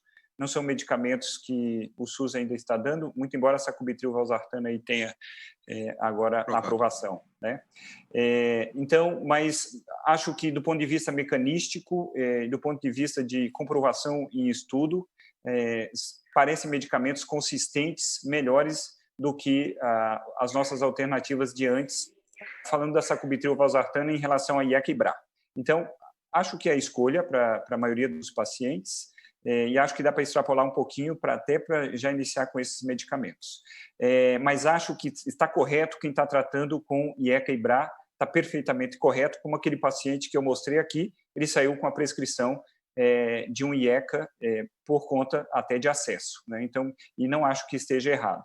Em relação aos inibidores da SGLT2, eu acho que dá para a gente não ser os new adopters, pode ser que a gente possa esperar um pouquinho para a maioria dos pacientes, e até era uma pergunta que eu ia fazer para o Albuquerque, mas ele vai comentar agora, nós podemos, sim, será que nós vamos usar para aquele paciente que está bem, que está todo bem compensado, com fatores prognósticos todos dentro do normal, classe funcional boa, né? Então, esses ainda são questionamentos. Então, Dilson, eu vou também dividir a pergunta em duas etapas. A primeira do sacubitril/valsartana, e eu acho que esses questionamentos aqui colocados pelos Marcos, que são pertinentes, foram na época da publicação muito intensos debates sobre o aspecto metodológico do paradigma, acho que eles já foram superados, né? Eu acho que a questão das subdoses, a dose média, existe aqui 2 correntes que ficaram pró e contra sacubitril. Eu acho que os últimos 6 anos demonstraram que a droga funciona, demonstraram outros benefícios, como eu demonstrei aqui, que não eram objeto do primeiro estudo. A questão do custo, a gente tem que lembrar de estudos de custo-efetividade, e os estudos de custo-efetividade são favoráveis, sim, ao sacubitril/valsartana, eu reduzo 20% de hospitalização, né? E aí é uma questão, então, de política pública, de como eu vou traduzir um ganho científico para acesso à população, tá? Mas, como você falou também, não está errado quem não inicia, tanto que a nossa diretriz ainda privilegia o início com IECA e BRA para depois trocar. A canadense, a americana, a europeia já permite que seja feito de maneira integral. Então, acho que quanto ao sacubitril/valsartana, não há mais essa discussão. Quanto às glifosinas, sim, é uma droga nova. Nós temos, apesar de que nós temos 2 estudos, que ele falou de medicina baseada em evidências, que foram os 2 estudos calcados em medicina baseada em evidências. N adequado, endpoints bem definidos, a parte estatística bem feita, endpoints hierarquizados por prioridades, né? E aconteceu o resultado. O problema da glifosina, e concordo com ele, como eu falei também na apresentação, é que nós não sabemos como é que ela funcionou, né? Qual foi o mecanismo exato, a gente não sabe ainda. Mas, sem dúvida, que os resultados são consistentes. A gente pode ser, como você falou, os que vão na primeira onda, acreditando que isso funciona, ou a gente pode esperar um pouco. O que eu tenho observado na literatura mundial é uma certa já sedimentação de que os IGLT2 serão, sim, utilizados no tratamento dos pacientes com ICFE pela demonstração de 2 grandes trials. Em relação ao que você falou, naquele paciente que está estável, então, esse é o grande ponto, né, que o próprio paradigma veio mostrar para a gente. Classe funcional 2 é um paciente estável, né, e a gente viu que classe funcional 2, eles morrem muito de morte súbita, e a gente viu que usar reduziu morte súbita. Inclusive, o principal mecanismo de redução de morte foi a morte súbita. Então, quando eu estou falando da glifosina, eu estou falando também de pacientes classe funcional 2, a maioria era classe funcional 2. E se eu usar o mesmo raciocínio, e aí, claro, eu vou ter que esperar um pouco, vamos ver os subestudos, como é que foi a redução? Aparentemente, a gente não teve tanta redução de morte por morte súbita. O ganho foi mais de redução de hospitalização. E aí, de novo, duas faces da moeda. Se eu encarar que a hospitalização passou a ser considerado como um desfecho duro, que a hospitalização PLC é um marcador de pior prognóstico, que depois da primeira internação esse paciente tem que ser visto com outros olhos, talvez, como você falou, eu espero ele internar a primeira vez e a partir daí eu utilizaria a glifosina. Mas eu acho que são questões que novas publicações vão trazer a resposta para a gente. Mas também não, digamos assim, não condeno quem de primeira mão seguir já, né, os dois grandes trials e algumas grandes sociedades, a europeia e a canadense, já de alguma forma aderiram à utilização da glifosina. Albuquerque, ótimo. Eu acho que se a gente for discutir isso aí, a gente ia passar um bocado de tempo aqui falando. Mas uma coisa, como você falou na sua apresentação, né, na época da diurético, da digoxina, você disse para mim, me chamou de velho, né? Na verdade, na época a gente tratava insuficiência cardíaca somente com diurético, com espirulactona já existia em dose alta, né? 100 miligramas, né? Não existia captopril, nada, a gente não tratava, a gente descongestionava ali, o doente morria, a gente dizia que morria, porque a doença era muito grave. E com aquele avanço, com ao passar do tempo que você mostrou, o que eu acho que a gente tem hoje que pôr em mente é que esse step by step, ele não deve ser step by step prolongado, isto é, agora só vai fazer outro step quando ele internar? Ora, que coisa é essa?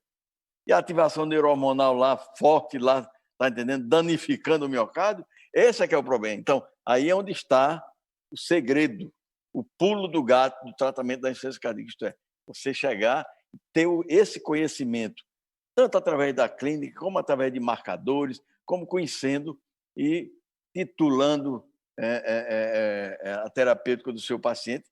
Inclusive, se você, como falou ali o Odilson, você põe ele para a reabilitação, você está titulando o tratamento dele também quando você encaminha ele para a reabilitação. Se você encaminha ele faz um acompanhamento multidisciplinar com enfermeira, você está titulando o tratamento dele também. Então, tudo isso faz parte dessa complexidade que é a insuficiência cardíaca. Então, já falei muito com vocês aí, eu queria passar aqui para a Sandra. Sandra foi quem nos recebeu hoje, que fez a abertura desse webinar. Ela pode fazer até alguns comentários. A Sandra é uma das cardiografistas aqui que a gente que tem mais nome aqui em Fortaleza, afinal tem vários, né? Trabalha no nosso serviço, tem muita experiência na insuficiência cardíaca, assistência colateral nos pacientes transplantados. Então, doutora Sandra, você está convidada a encerrar o nosso webinar.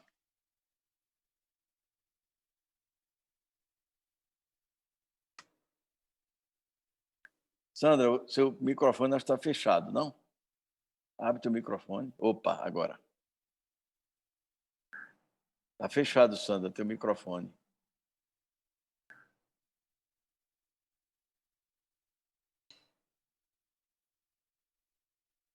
Alguém está ouvindo a Sandra, não? Não está funcionando. Não. Sandra, teu microfone, acho que Ela teve tem que problema. habilitar talvez é do computador. Habilita aí, Sandra. Eu acho que ela não está conseguindo, viu, doutor João? Não está, é verdade. Doutora Sandra, por favor, tira o seu fone de ouvido, que provavelmente seja alguma intercorrência dele. Desabilite ele, tira ele do computador, por favor.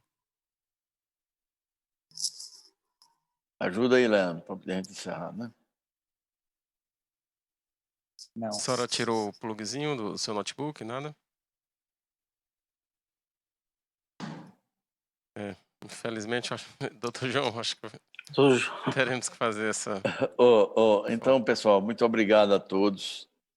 Obrigado ao Carlos Romero, ao Edival, ao Albuquerque, ao Dilson. Foi excelente a discussão.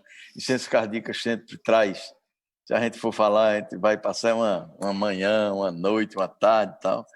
E agradecer à AstraZeneca mais uma vez por patrocinar isso aí. E mais uma vez ao Nivaldo pela organização e de que continue a realizar tantos webinários quando sejam necessários ou possíveis para integrar ainda mais a cardiologia do Norte-Nordeste. Boa noite, pessoal. Muito obrigado.